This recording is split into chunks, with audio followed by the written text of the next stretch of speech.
Welcome to episode number 43 of the Better with Brock podcast. In today's episode, we're going to be talking about calorie expenditure or burning calories.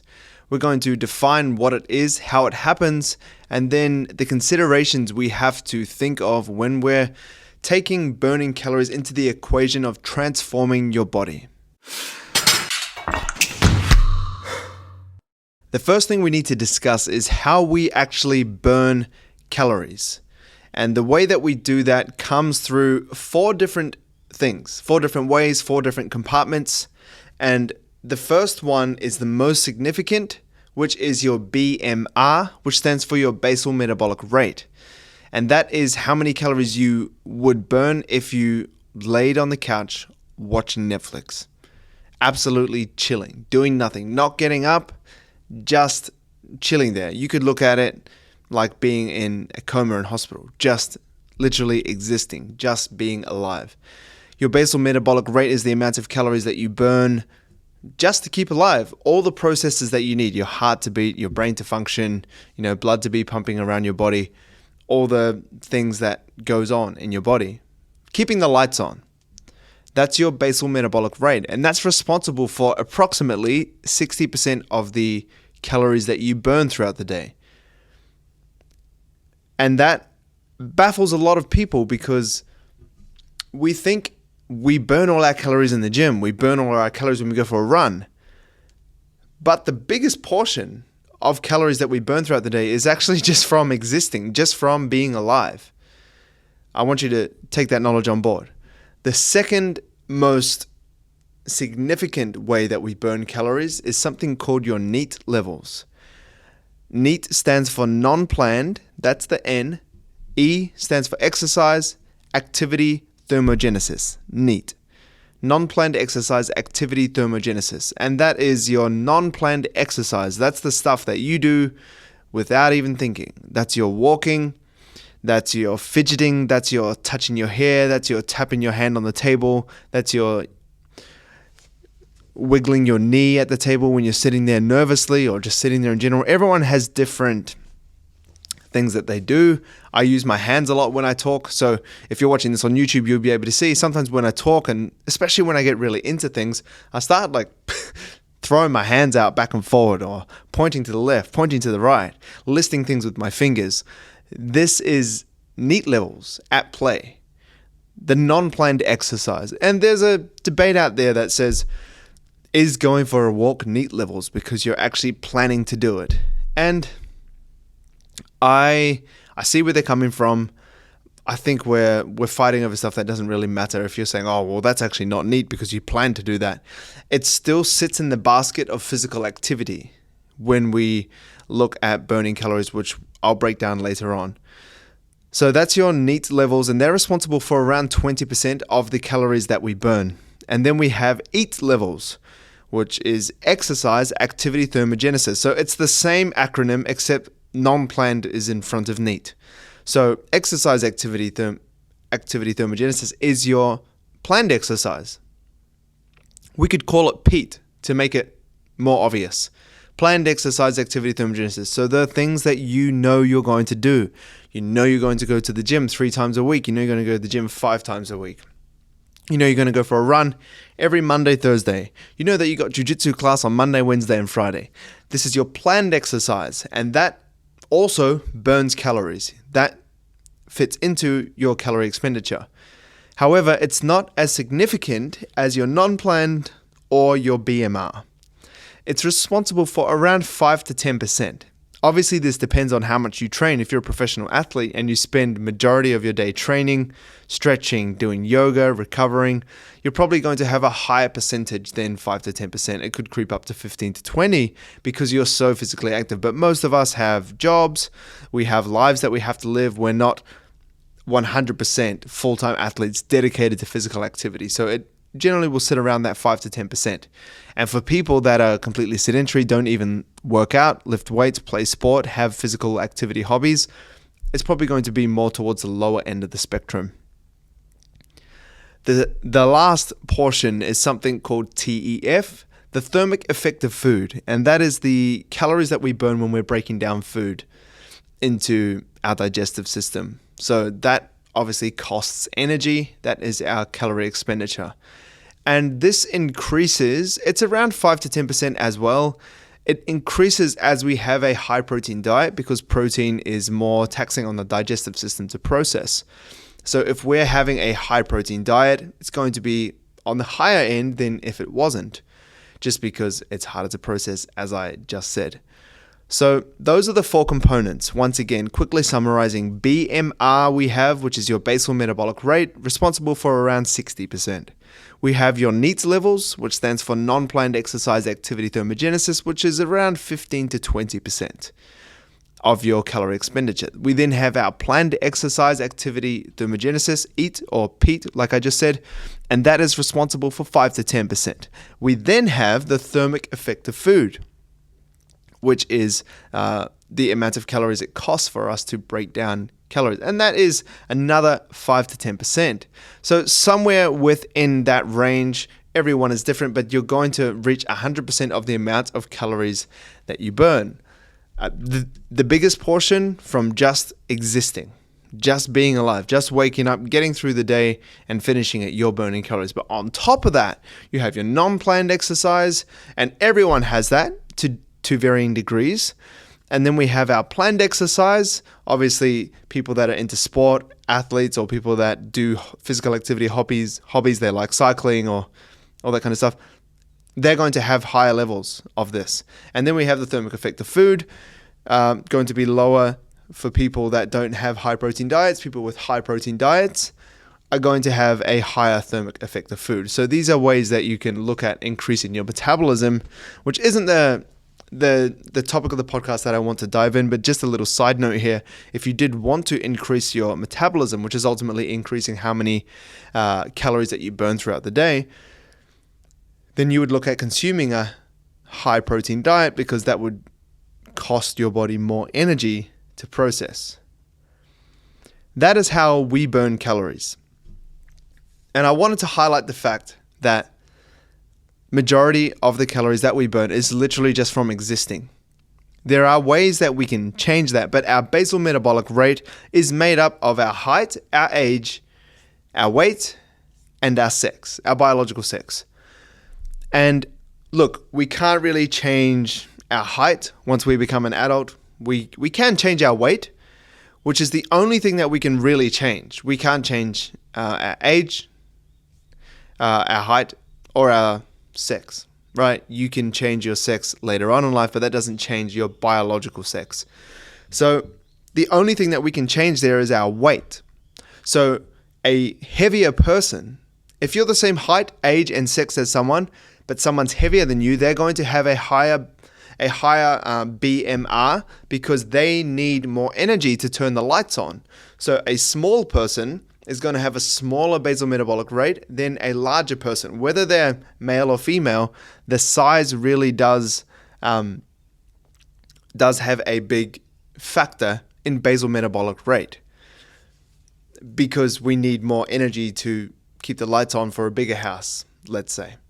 And that is one of the biggest reasons why men can eat more calories than women. Like, sometimes there's like recommendations for men and there's recommendations for women. For example, when we look at like calorie intake. And that's ultimately because men on average are larger than women. So they need more calories to sustain life than females do. Very basic, but I just want to break it down because we are diving into burning calories in this podcast. So if you did want to increase your metabolism, male or female, you could gain weight. Obviously, we would want that to try to be muscle as opposed to gaining fat, right? But that is one of the things that we can change in our BMR, our basal metabolic rate, or else that just kind of stays pretty steady. And to give you an example of what or how big the basal metabolic rate is for me, so I'm 90 kg. Mostly, I fluctuate up and down. I'm around 90 kg. I'm 6 foot tall or 183 centimeters. Obviously male. My basal metabolic rate is around 1900 to 2000 calories. So it depends what calculator you use. You can go online and use different basal metabolic rate calculators. Mine was around 1900 calories. So for me, just to wake up, if I was just to never get out of bed, I would be 1900 calories burning just sitting there.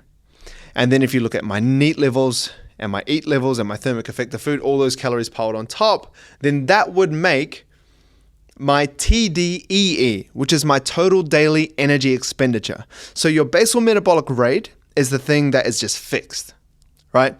But our total daily energy expenditure is our basal metabolic rate plus our NEAT levels, our EAT levels, and our TEF levels. And that ultimately, our TDEE, our total daily energy expenditure, is another word, an elongated word for our maintenance calories. And I want you to understand this because this is going to help you understand when you want to lose weight or when you want to gain weight or when you want to maintain weight, how many calories you should be consuming. I have a calorie calculator that you can use. It doesn't calculate your basal metabolic rate, but it calculates your TDEE, your maintenance. And then if you want to lose weight, you would consume less calories than your maintenance. If you wanted to gain weight, you would consume more calories than your maintenance. And these are the principles of the calorie deficit, calorie maintenance, and also the calorie surplus.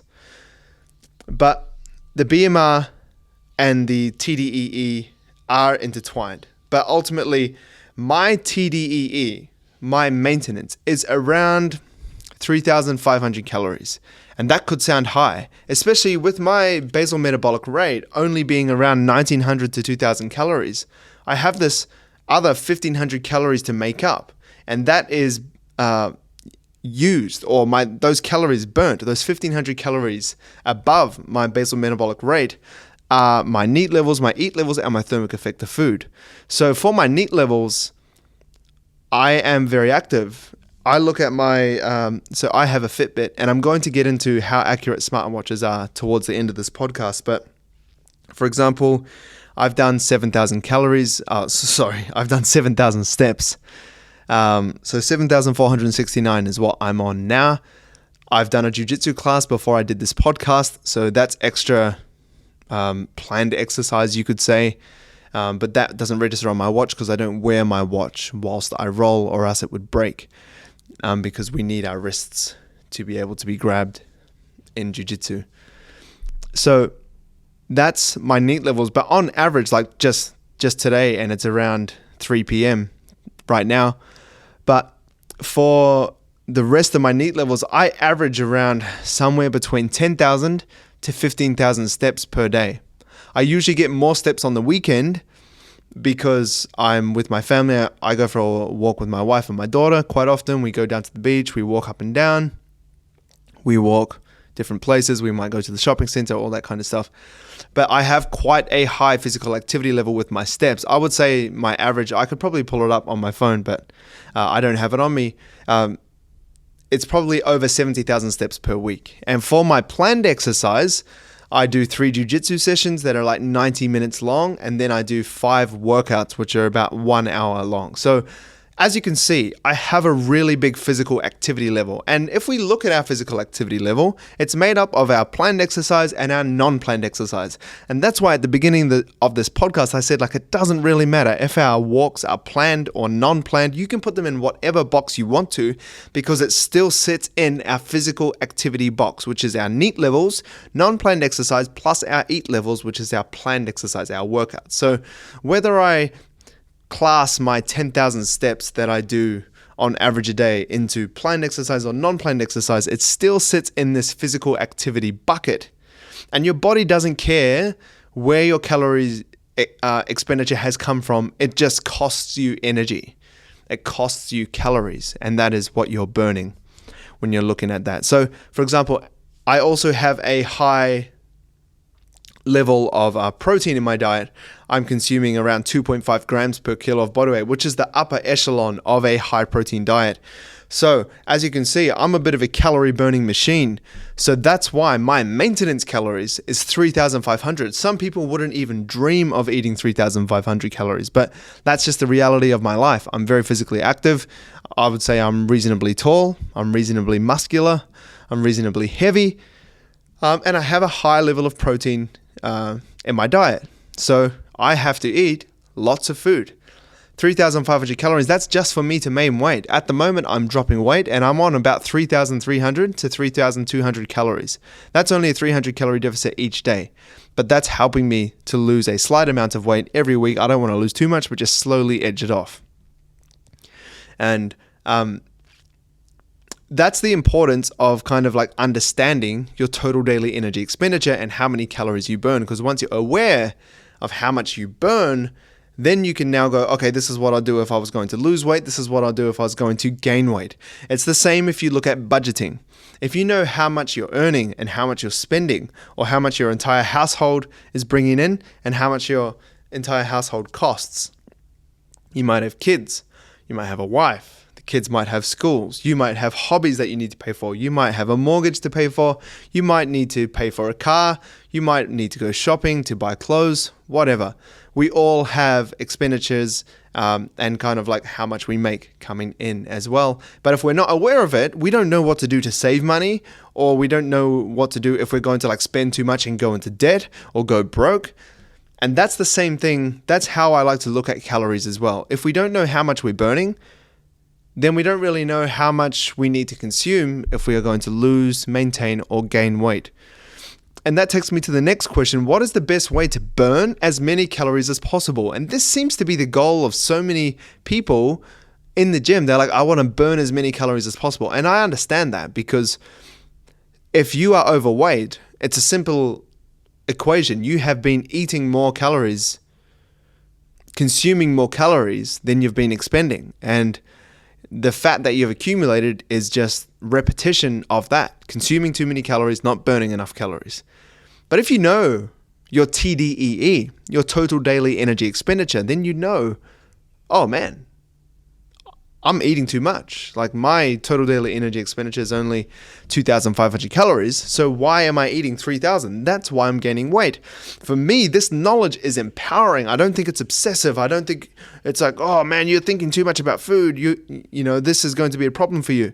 I think that once you're aware of it, you can actually make change, and you can change your body composition in a positive way. So what is the best way to burn as many calories as possible? There are studies on this in terms of like cardio. Cardio is slightly more calorie expending than other forms of exercise, let's say like lifting weights. However, over a 24-hour period, weights and cardio is kind of relatively the same. Obviously, it depends. If you're running a marathon, you're going to burn a ton of calories. If you're doing a huge CrossFit Games tournament, then like I would say classes like lifting weights, because you're doing, deadlifts, you're doing snatches, you're doing farmer's carries, you're doing kettlebells. That is like super calorically expensive as well. But if we just look at the average cardio and the average like lifting weights, it's kind of the same. Cardio burns more calories initially. Lifting weights burns pretty equal amounts of calories over a 24-hour period. And that is like, I don't know if it's still legit, but like this whole like afterburn effect, like once you lift weights, your muscles are recovering. So they don't just like stop. Like if you go for a run, yes, your muscles probably need to recover, but not as much as like lifting heavy weights, having a slow eccentric, like you're really breaking the muscle down and then it needs to recover over the next 24, 48 hours. It's more demanding than it is doing cardio. So overall, it kind of averages out, which is why I always say, like, don't try to burn as many calories as possible. Number one, we need to zoom out and look at sustainability. Are you going to be able to maintain this protocol of exercise that you've chosen? Or are you just trying to slog yourself and burn as many calories as possible? Because it's all good trying to burn calories and drop body fat and become fit and things like that, or maybe just look fit, look leaner, whatever goal you're going for. But like, you have to be able to sustain it. Personally, I have a bias towards lifting weights. I really enjoy it. But also, I know that lifting weights does not just burn calories. It builds muscle. And muscle mass is way more, not way more, but it is more calorically expensive to exist in your body than fat is. So if you have someone that's 100 kg, jacked bodybuilder, or maybe a 100 kg person that's like obese and not much muscle mass, but just a lot of fat mass, this bodybuilder is going to burn more calories than the person that is just made up of mostly fat, because they have more muscle. Muscle is more metabolically active and let's say requires more energy for the lights to stay on. Let's put it simple like that. So I like lifting weights because you're kind of like, I like looking at it as investing into your metabolism. You're paying down deposits into your metabolism. I think if I was 90 kilos, 6 foot like I am and male, I would not burn as many calories if I was like less muscular. I wouldn't be able to eat 3,500 calories and just maintain my weight, because I would have less muscle, which is more metabolically demanding than fat is. So the best way to burn calories, it doesn't really matter. It doesn't really matter, right? So I had this quote that I've kind of been working on, and it goes like this: if I watched Netflix all day and never got out of bed, I would burn 1,900 to 2,000 calories. If I hit 10,000 steps per day, I would burn an additional 600 to 700 calories. If I lifted weights, I would burn 300 to 400 calories. The amount of calories that we burn in the gym is very small compared to how much we burn from just being alive and walking. Work out to build muscle, not to burn calories. And that's ultimately what I've just been explaining in this podcast. Look at like the amount of calories that we burn with our eat levels. It's not significant compared to our NEAT levels, and definitely not significant to our basal metabolic rate. So don't lose your mind about checking your watch. How many calories did I burn? Oh, I burned 400 calories. I'm such a failure. I should have burned 450 or 500. It's not about that. It's about doing what you enjoy, and is that form of exercise that you're doing getting you closer to your goal, whatever that may be. It could be getting jacked and looking like a Greek god. That's brilliant. It could also just be running a faster half marathon because you're doing the City to Surf soon. That's also cool. It depends what you want to do. I have a bias towards lifting weights. It helps me become more muscular. It helps me become stronger. It helps me with my performance in jiu-jitsu. And also, I want to look a certain way because I enjoy looking a certain way and maintaining this lifestyle. I also feel great. My joints don't hurt, right? And now that I have a daughter, I want to be around for my daughter. And I know that sarcopenia as I get older, it's far away. Look, I'm 29 years old. I'm not getting old by any means, but later on, as I start getting older and deteriorating and my muscle degrading, I want to be able to have as much muscle mass as possible and take that investment of muscle into my future, so I'm not this little fragile person that's going to fall over and need a hip replacement. Because that is serious as you get older, right? Right now, I don't have to think about that. But as you get older, you're like, damn, man, I should have lifted some weights. And looking at people, parents, grandparents now, within my family, within my friend group, within my circle, it's just becoming so loud and clear that lifting weights is just so important into your elder years.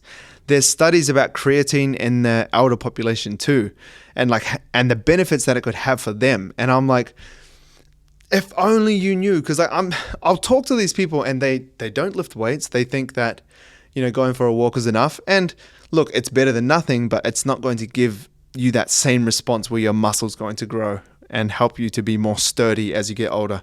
But they just have no clue about especially creatine, supplementation. That's a different thing. High protein diet, no way. There's that generation, this wasn't talked about. So I hope that this helps you to understand the ideas around weight training, around having a high protein diet, even supplementing with things like creatine to help you become stronger, recover faster, and more muscular.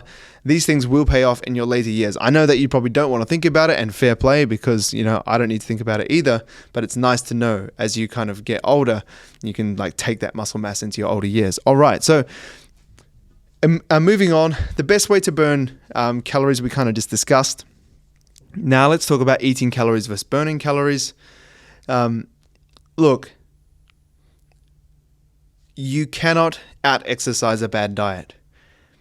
That quote has been in the fitness industry for a while, and fair play, it should be.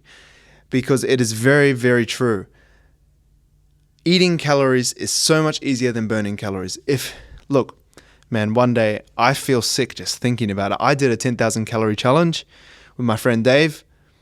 He didn't end up making it, but I ended up getting to 10,000 calories and it was disgusting. The feeling that I had was just like eating 10,000 calories was just such a mission. But you know what? I did it. In 24 hours, I ate 10,000 calories. That is like much easier to do than burn 10,000 calories. Like if you look at like me just existing in my life, like jiu-jitsu training, steps, thermic effect of food, eat levels, that's 3,500 calories just to maintain. So I had pretty much 3 days worth of food at maintenance in one day. And that is the sole reason that you cannot out-exercise a bad diet. Like it's so much harder to burn calories off than it is to consume them. Think of a Big Mac. It's around 500 calories. You can smash that super easy. A Big Mac, man, that's gone in like a minute. For you to burn 500 calories, that is probably like a really decent run, probably like a 5-kilometer run, or like lifting weights intensely for 1 hour. And like, you need to understand this, because if you're trying to transform your body, like this idea, like I train a lot of people. If I was to talk to people, and say like, how's your diet going? Like some of them will say, oh yeah, like I haven't been too good, but I did more cardio. I didn't really stick to my diet on Sunday. Like I had a bit of a cheat meal, but I did an extra workout session. And I'm like, man, that extra 500 to 1,000 calories that you had as your cheat meal was not compensated with that extra workout. You are still like at a loss with your calories here. You're going to gain weight. And the maths just does not add up. If you're trying to if you're trying to burn calories that you ate, you're never going to win. It's just too easy to eat, especially when you're eating hyper-processed foods like a Big Mac or like a donut, like a cake, like these things that you have in cheat meal. Like you'll like have it, bang, bang, bang, it's done. And then that's like, mate, that's like 1,000 calories done, 1,500 calories. It's easy to just knock them back when they're foods that just feel like they just never want to stop. Like to burn that back, mate, that's almost half a week of training. So you need to really get an understanding. Like if you look at a hot dog eating contest versus a marathon, like who's going to win? A hot dog eating contest, you're going to be able to consume way more calories that way than running a marathon. And I know that that's not the perfect comparison, but they're doing this thing as fast as possible. You're eating as fast as possible in a hot dog eating contest. And when you're doing a marathon, you're like running as fast as possible for a very long amount of time. But still, the hot dog eating contest will always consume more calories than the marathon could ever burn. I now want to talk about the accuracy of smartwatches that most people are wearing when they're into fitness, or people will just wear it if they like the look of it, an Apple Watch, for example. And let's talk about the accuracy of the amount of calories that you burn when you are looking at your watch. For example, let's look at my watch now. The amount of calories burnt. I just need to change my clock face so I can see it.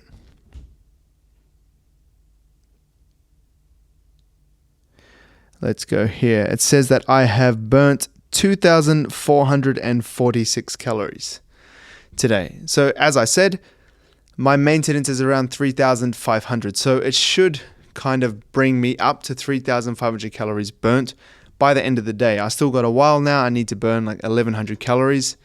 And that might be relatively accurate. But let's look at what the research says about the accuracy of smart watches. For energy expenditure estimates, no brand of wearable, which is what the watches are called, was within plus or minus 3% measurement error more than 13% of the time. Underestimation of energy expenditure, less than 3%, was observed in Garmin wearables, 69% of the time. And in Withings wearables, just a different brand, 74% of the time. Conversely, Apple wearables overestimated energy expenditure, 58% of the time. And Polar wearables, which is just Polar is another brand, wearables overestimated energy expenditure 69% of the time. Fitbit devices tended to provide inaccurate measures compared with the criteria, underestimating 48.4% of the time and overestimating 39.5% of the time, despite the image in the study, showing a reasonable median value for accuracy. So ultimately, I knew this, most people know this, but it's a bit of a shit show. They're not that accurate. As you can see, some of them are underestimating by 48% and then overestimating by 40%. That's within the same brand of different models of the Fitbit. Like, it's just so hard to tell.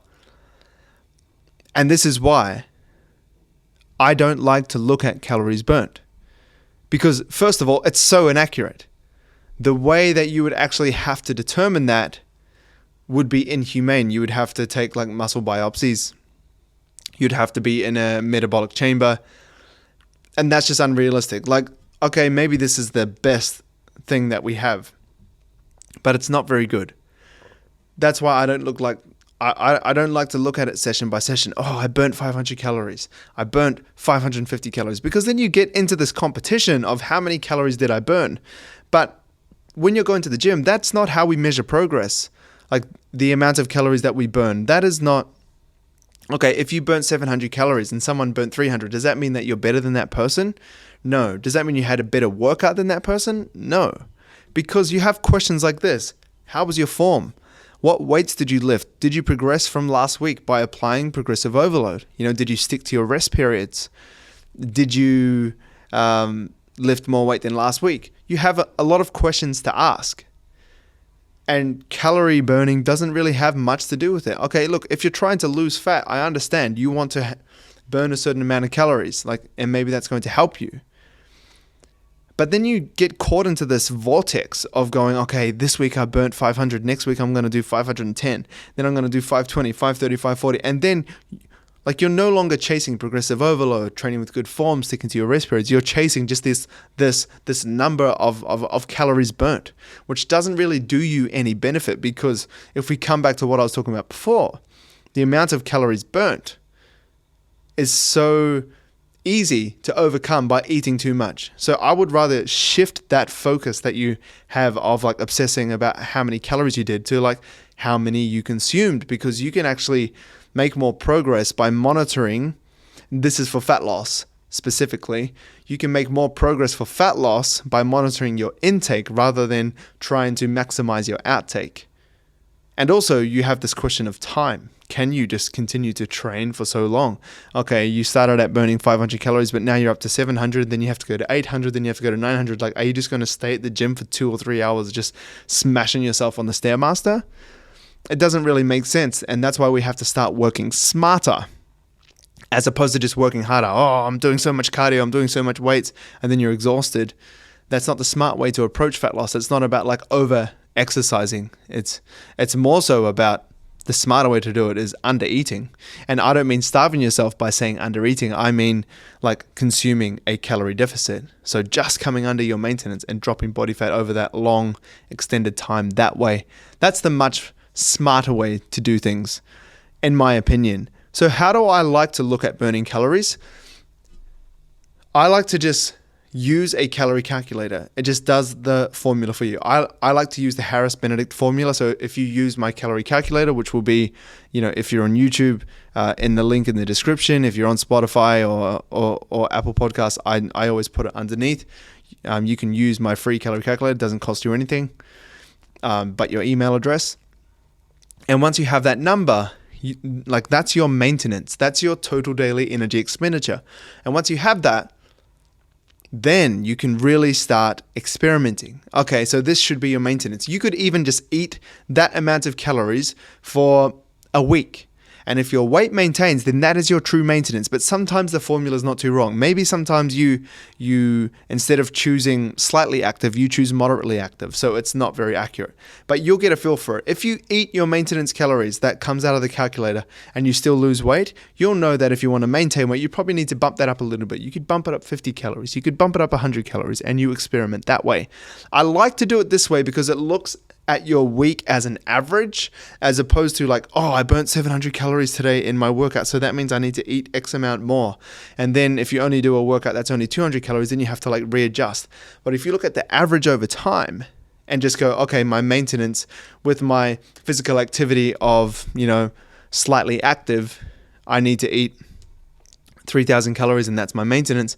Okay, cool, that's it. And then you eat it. Oh, wow, I'm eating 3,000 and I'm still I'm gaining weight. I think I wasn't accurate enough. So then you put in, okay, I think I'm actually sedentary. I don't train. And then it brings your calories down to 2,700 and then you maintain weight and you're like, oh, that's where I'm at. That's my total daily energy expenditure. So I like to look at it over the day as opposed to looking at it session by session, because then that is just too much work as well. And ultimately, that's how it works with fat loss. It's about averages. It's about weekly averages. The same with your steps. How many steps are you doing over the week? How many calories are you consuming over the week? Are you sticking to that average? So sometimes you can just times your calories by 7 and just try and hit that by the end of the week, because some days you might eat more, some days you might eat less. For example, my female clients will have their period and they'll feel ravenous sometimes when they are at certain points in their cycle. And then at some points, we'll have to dial it back because, look, hey, if we're trying to lose weight, you ate a bit more that week. So this week, we're going to kind of dial it down a bit because this is when you feel less hungry. So we kind of play to that. And then you just look at averages as opposed to looking at, oh, I failed my diet today, I'm a bad person. And then you just binge and then you get stuck in this cycle. So that's how I like to do it. I like to look at calories over the week. I like to look at it, even over the month. And then you look at your weight over the week, your photos over the week, your measurements over the week. And then you start to get an idea for trends, as opposed to looking at things that are just oh, I burnt 200 calories today. Now I need to burn 200 here. Now I need to do 700 calories over here. And I need to do 500 calories in this workout. It can just be too much work. Use a calculator. I'm not just trying to push my one. You can use whatever one you want online, but find a calorie calculator, use it. And then once you have that average, you can start making changes from there, whatever your goal may be. If it is to optimize muscle growth, you will get in a calorie surplus. And then if you use my calculator, it gives you a recommendation of how much of a calorie surplus you would need to create. If you wanted to just maintain your weight and get stronger, then you would just consume the maintenance calories that are provided, or the total daily energy expenditure, whatever it is labeled as within the calorie calculator that you use. And if you wanted to create a calorie deficit, you would eat underneath the maintenance calories that you receive. It's really that simple. So I'm going to wrap up this podcast here. I hope that this helped you with understanding how calories work and how expending calories works, because once you understand it, you start to get an understanding of how much you need to consume and how much attention you need to give to consuming calories or burning calories, and what methods of exercise to use, and does it really matter. One finishing thing that I did want to end on was the power of walking. So NEAT levels, non-planned exercise.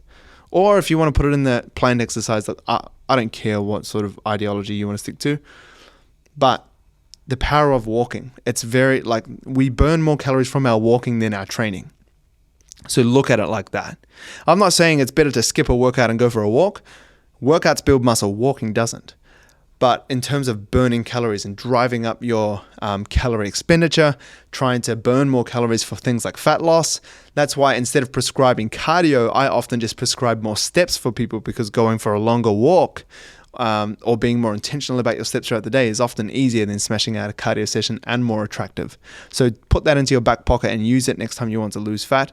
Or in reverse, if you want to gain muscle but you're struggling to gain weight, maybe you dial your steps down so you burn less calories from your steps and create that calorie surplus a bit easier.